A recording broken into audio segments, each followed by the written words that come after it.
ఏపీలో మరోసారి అధికారం సాధించడమే లక్ష్యంగా టీడీపీ పావులు కదుపుతోందా?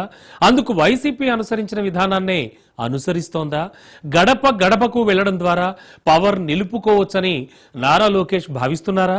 స్వర్ణాంధ్ర విజన్తో అధికారం చేజారకుండా ఉంటుందని చంద్రబాబు భావిస్తున్నారా? ఇంతకు టీడీపీ ప్లాన్స్ ఎంతవరకు సక్సెస్ అవుతాయి?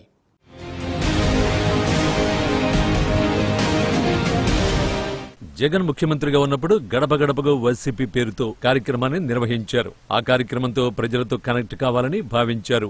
ఎన్నికలకు 2 ఏళ్ల వ్యవధి ఉండగా వైసీపీ ఈ కార్యక్రమాన్ని చేపట్టింది.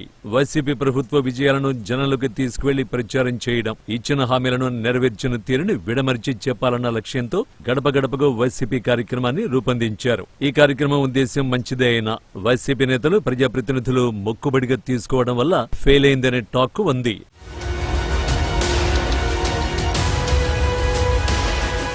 ఇప్పుడు వైసీపీ బాటలోనే నడవాలని టీడీపీ నిర్ణయించింది.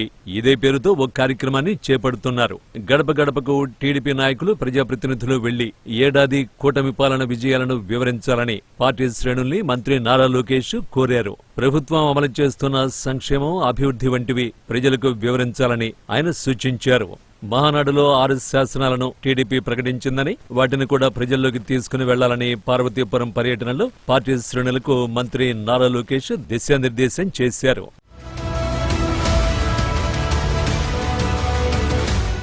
గడప గడపకు కార్యక్రమం జూలై 1వ తేదీ నుంచి ఏపీ అంతటా ప్రారంభమవుతుందని లోకేష్ ప్రకటించారు. ఈ కార్యక్రమం ద్వారా రాష్ట్ర వ్యాప్తంగా కూటమి ప్రభుత్వ పథకాలను ప్రజల దృష్టికి తీసుకువెళ్లాలని లక్ష్యంగా పెట్టుకున్నారు. ప్రజల ఇంటి వద్దకు వెళ్లి వారి మద్దతును గెలుచుకోవడం ద్వారా ప్రభుత్వం చేపట్టిన సంక్షేమ పథకాలు, అభివృద్ధి కార్యక్రమాలపై అవగాహన కల్పించనున్నారు. ప్రతి కార్యకర్తకు గ్రామ స్థాయిలో బాధ్యతల్ని అప్పగించబోతున్నట్టు లోకేష్ వెల్లడించారు. తాజా మహానాడు సభల్లో ప్రకటించిన 6 శాసనాలు తెలుగు జాతి విశ్వఖ్యాతి, యువగళం, స్త్రీ శక్తి, పేదల సేవలో సోషల్ రీఇంజనీరింగ్, అన్నదాతకు అండగా వంటి అంశాలను ప్రతి ఇంటికి చేరవేసే విధంగా పార్టీ పనిచేయనుంది. ఈ శాసనాలు కేవలం రాజకీయ హామీలు కాకుండా ప్రజల జీవితాల్లో వాస్తవ మార్పును తీసుకురావడానికి రూపకల్పన చేసినవని లోకేష్ పేర్కొన్నారు. మహిళా శక్తి, యువత అభివృద్ధి, రైతుల సంక్షేమం వంటి అంశాల్లో ప్రభుత్వం తీసుకుంటున్న చర్యల్ని చురుగ్గా ప్రచారం చేయాలని పిలుపునిచ్చారు. ఎన్నికలకు ఇంకా 4 ఏళ్ల సమయం ఉండగా టీడీపీ జాగ్రత్తపడి చేస్తున్న ఈ కార్యక్రమం ఏ విధంగా సాగుతుందన్న చర్చ సాగుతోంది. టీడీపీ సంస్థాగతంగా పటిష్టంగా ఉండడంతో ఎక్కడికక్కడ కార్యక్రమంపై మానిటరింగ్ ఉంటుందంటున్నారు సైకిల్ శ్రేణులు. అధికారం చేతిలో చాలా కాలం ఉంది కాబట్టి క్యాడర్, లీడర్ పెద్ద ఎత్తున కదులుతారని, టీడీపీ ప్రోగ్రాం సక్సెస్ అవుతుందని అంటున్నారు.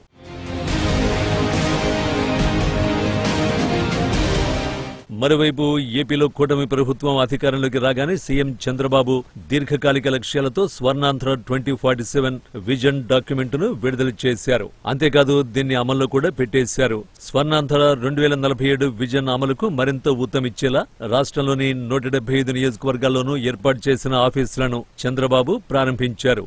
ఒక్కో కార్యాలయం నిర్వహణకు 10 లక్షలు కేటాయించారు. 26 జిల్లా, 175 నియోజకవర్గాల విజన్ యాక్షన్ ప్లాన్ యూనిట్లుగా వీటిని అభివర్ణిస్తున్నారు.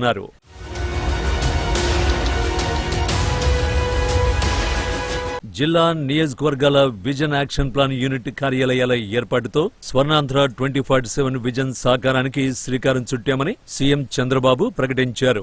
నియోజకవర్గ స్థాయిలో ఎమ్మెల్యేలకు ఇప్పటి వరకు ప్రభుత్వ కార్యాలయం లేదని, ఇప్పుడు విజన్ యాక్షన్ ప్లాన్ యూనిట్ల ఏర్పాటుతో ఆ లోటు తీరిందన్నారు. కార్యాలయం ఏర్పాటుతో పాటు 9 మందితో టీం కూడా ఇస్తున్నామని, ఇక విజన్ అమలును తరువాతి స్థాయికి తీసుకెళ్లాల్సింది మీరేనని ఎంపీలు, ఎమ్మెల్యేలు, జిల్లా కలెక్టర్లు అలాగే అధికారులకు తెలిపారు.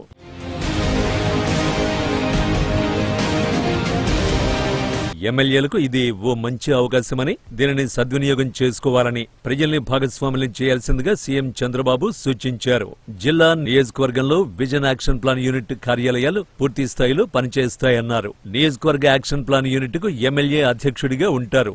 నియోజకవర్గ స్పెషల్ ఆఫీసర్ కార్యనిర్వహణ ఉపాధ్యక్షులుగా వ్యవహరిస్తారు.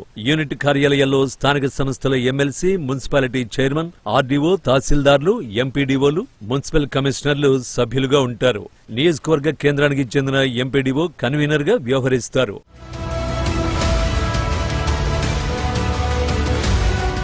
మొత్తానికి ఏపీలో మరోసారి పవర్లోకి రావడమే లక్ష్యంగా టీడీపీ కూటమి ప్రభుత్వం ప్రణాళికలు రచిస్తోంది. మరినాడు వైసీపీ చేపట్టిన గడప గడపకు కార్యక్రమం ఫెయిల్ అయింది. ఇప్పుడు టీడీపీ చేపడుతున్న కార్యక్రమాలు ఎంతవరకు సక్సెస్ అవుతాయో వేచి చూడాలి.